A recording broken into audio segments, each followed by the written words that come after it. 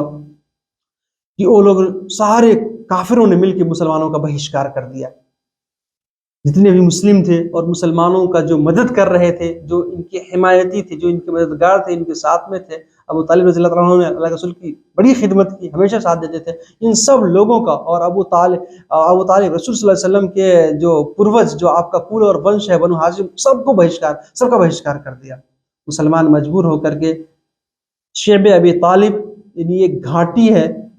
وہیں پر جا کر کے یہ لوگ پناہ لیے۔ انہوں نے کہہ دیا کہ کوئی بھی ان سے نہ لین دین رکھے گا، نہ خرید اور بکری کرے گا، نہ ہی ان سے کوئی مترتا رکھے گا، نہ ہی ان سے کوئی سمبند، کچھ نہیں رکھے گا۔ انہوں نے ایک کاغذ میں لکھا اور کاغذ کو لے جا کے کعبہ کے اوپر لٹکا دیا۔ میرے بھائیوں، مسلمان بہت تنگ، بہت پریشان، بہت مجبور ہوئے، درخت کے پتے کھانے پر مجبور ہو گئے، کچھ نہیں تھا ان کے پاس۔ جو مسلمانوں میں مالدار تھے، دھنوان تھے، انہوں نے اپنا سارا مال خرچہ کر دیا اس میں۔ حضرت خدیجہ رضی اللہ تعالیٰ عنہ نے اپنی ساری پونجی، سارا دھن ان کے اوپر خرچ کر دیا، ان کو کھلانے پلانے میں۔ 3 سال کا عرصہ اسی طرح بیت گیا۔ یہاں تک کہ جو مکہ کے اندر اچھے لوگ تھے، جن کے اندر تھوڑی سی بھی مانوتا تھی، اگرچہ کافر تھے، انہوں نے کہا کہ نہیں، ایسا نہیں کرنا چاہیے، بلکہ یہ غلط ہے، یہ اتیاچار ہو رہا ہے۔ پھر انہوں نے جو ہے سمجھوتا کیا اور آئے تو دیکھا جو انہوں نے کعبہ کے دیوار پہ لٹکایا تھا کاغذ میں لکھ کر کے، سارے کاغذ کو دیمک کھا گئے ہیں، صرف بسمک اللہم، اللہ کا نام اس میں باقی رہ گیا تھا، سارے کاغذ۔ پھر بھی جو ہے یہ کافر لوگ جو ہے اس سے صحیح راستہ نہیں، اسے نصیحت حاصل نہیں کر سکے، پاٹ نہیں سیکھ سکے۔ بہرحال یہ بہشکار جو ہے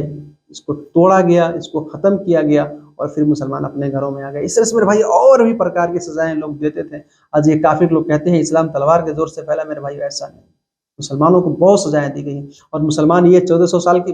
بات نہیں ہے، مسلمان ابھی سے، مسلمان سوری دنیا سے ہے۔ ہم کو اتہاس پڑھنا چاہیے اور ستیہ مارگ میں آنے کی کوشش کرنی چاہیے۔ اللہ تعالیٰ ہم سب کو ہر نیک کام کرنے کی توفیق دے، ستیہ مارگ میں چلنے کی شکتی اور پریرنا دے۔ آمین۔ والسلام علیکم ورحمۃ اللہ وبرکاتہ۔